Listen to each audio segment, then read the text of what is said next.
We're not here because of what I did, or because of what any of y'all did. We're here because we stood together. And as long as we stay strong, ain't no one ever gonna fuck with us. After he killed Sal Marcano, Lincoln Clay took over. But he wasn't content just to run the city. He expanded out across the South into Florida and even the Carolinas. There's so much money coming in, and he's been smart with it. He spreads it around, makes sure the right people get paid and stay paid. The city's favorite son, Yeah.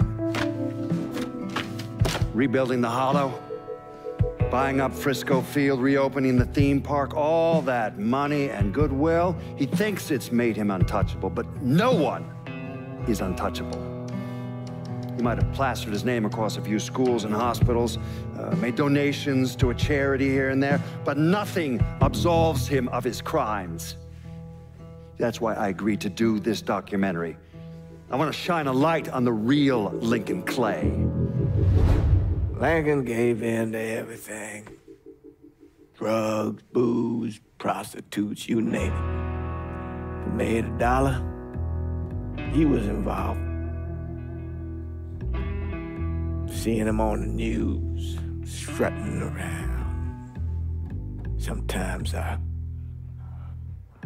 think he should have died over at Sammy's with all the rest of them.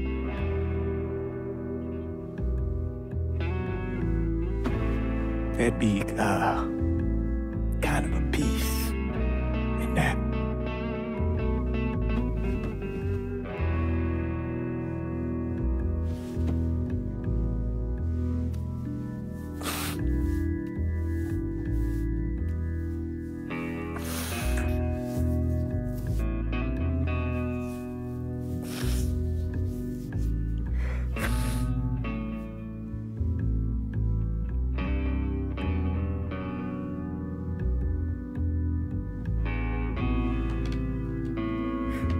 Turn it off! Nothing else to say about any of this.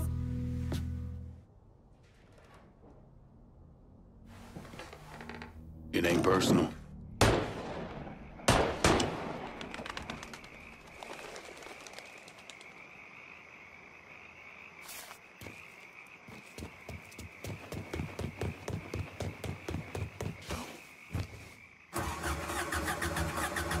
What in the fuck?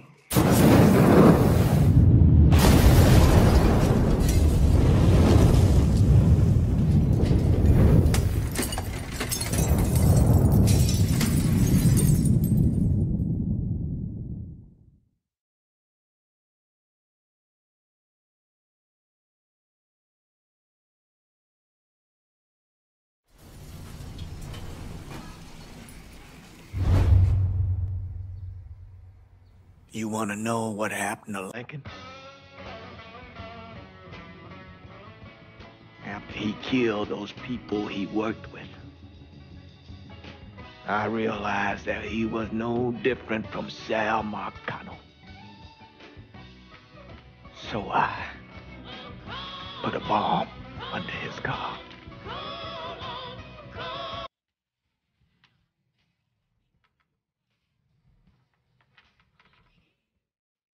The things he did,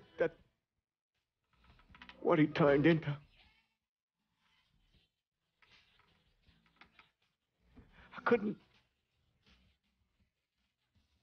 I did some things in my life.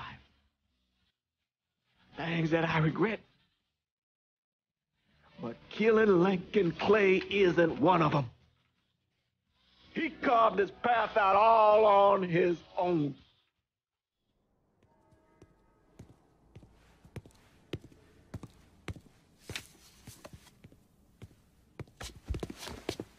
Is he dead? Yeah, he's dead. Him and Georgie both. It's the best news I've heard in ages. Can we get an amen, Padre? So what happens now? What do you mean what happens now? It's over. Done. Finished. I ain't talking to you.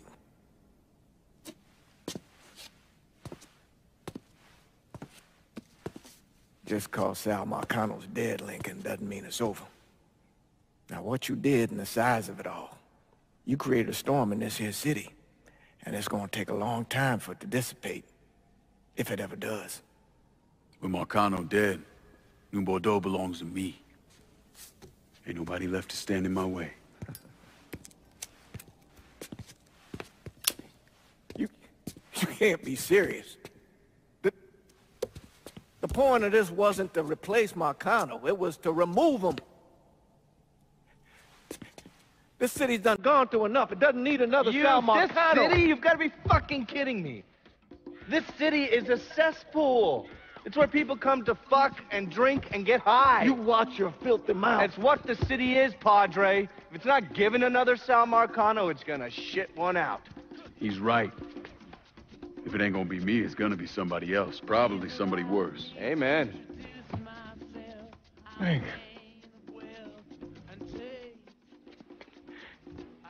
You remember what you told me when you came back from the war? How you wanted to go to California, leave all this behind, and just start all over? Yeah. Yeah. Well, it ain't too late, Lincoln. You can still go. Go. And don't look back. Listen, I'd love to stay here and debate the merits of one crime boss over another, but I've got a schedule to keep. Bit of advice, though. The scumbags you've been working with, kill them. All of them. Bury them before they bury you, buddy.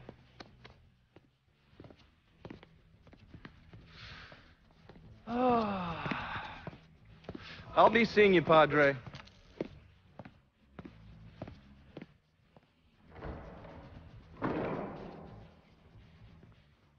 God forgive me for standing by you through all this, Lincoln.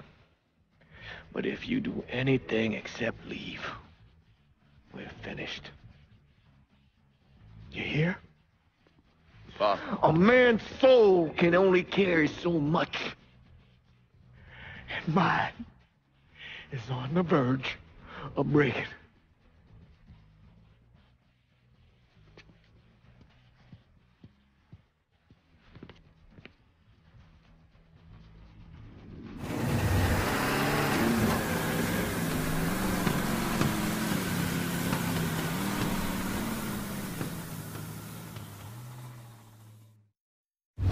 After Lincoln vanished, Vito Scaletta took over the city. Now he spit on Sal Marcano's grave one last time by actually doing what Marcano couldn't, finishing the casino. Now 2 years later, Scaletta opened another casino, and then it was just an avalanche of development. Hotels, arenas, the new convention center. I mean, today everyone knows this place as the Las Vegas of the South, but the whole damn thing was built on bodies Lincoln Clay left behind, with blood money he and his lieutenants stole from the mob. And Vito? He still lives in that penthouse at the top of Marcano's casino, looking out over the city he owns. After Sal Marcano's death, Lincoln Clay disappeared. The Bureau deprioritized the investigation after a few months, but I keep an active file. In 1971, I tracked him to a California shipyard where he was working under an assumed name. By the time we got there, though, he was gone. The trail went cold, and by 77, 78, I figured he was dead. But then I got a report of someone matching his description working with the Colombians. Since then, there's a new sighting of him every couple of years. Lincoln made it out to California. Worked at the shipyards for a few years. Met him a woman. Seemed like he was gonna get married, but then it all came apart. Don't know why. He started moving around. He went to Alaska, New York, South America. He even went back to Vietnam.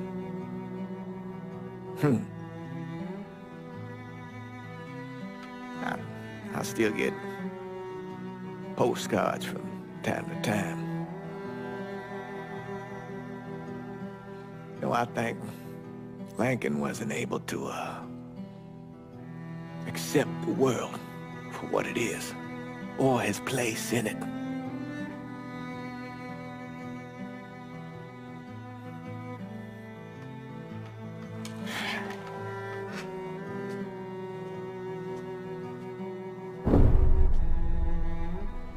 Someday, he's going to get tired of running, or make a mistake, and I'll be waiting. I promise you that. After Lincoln Clay vanished, Thomas Burke assumed control of the city. According to his daughter, Burke's liver was riddled with cancer. He should have lived maybe, another 6 months. But that selfish bastard used the money Lincoln left him to go to Mexico and get a black market transplant. And then he hung around for another 16 years. Now, he flooded the city with booze, then expanded into drugs, first heroin, then cocaine. He used the same infrastructure he'd set up for moonshining, and within a year or so, most of the cocaine entering the country came through here. Anyway, Burke was one of the wealthiest men in the southern United States. Hell, he bought himself a seat on the city council and got the township's name legally changed to Bourbon City. But all that cocaine attracted other criminals, and Burke went to war with the Cuban gang. Shootouts in the streets, car bombs, a brothel burned to the ground. When the Cubans called him out, Burke came, armed with an M60 and grenades. He killed 8 men before they put him down, and that was 1984. And since then, no one has sat on the throne for more than a few months. The city is still a lawless fool's paradise. After Lincoln vanished, Cassandra took control of the city's underworld.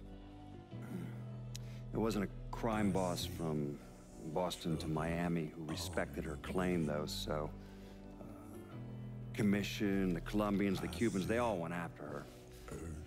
They realized too late they had no idea who they were fighting. Johnny Galante, throat slit, watching Deep Throat in a porn theater. And Manny Moreno, set on fire outside his daughter's quinceañera. Severo Garcia, buried alive on the beach, drowned when the tide came in. Anton Bagrov, beaten to death with crowbars in the parking lot of the Briar Patch. And then the real criminals came for her. The governor declared martial law, sent in the National Guard. So Cassandra shot him in the head on the steps of the Capitol building. After that, everyone got the message. The city belonged to Cassandra. But the government is like a rogue elephant. It's murderous and patient and never forgets. So the state pulled funding for the schools, city maintenance, you name it. If they couldn't get Cassandra, they'd strangle the city until it gave her up. Hurricane Cassandra, the locals called it.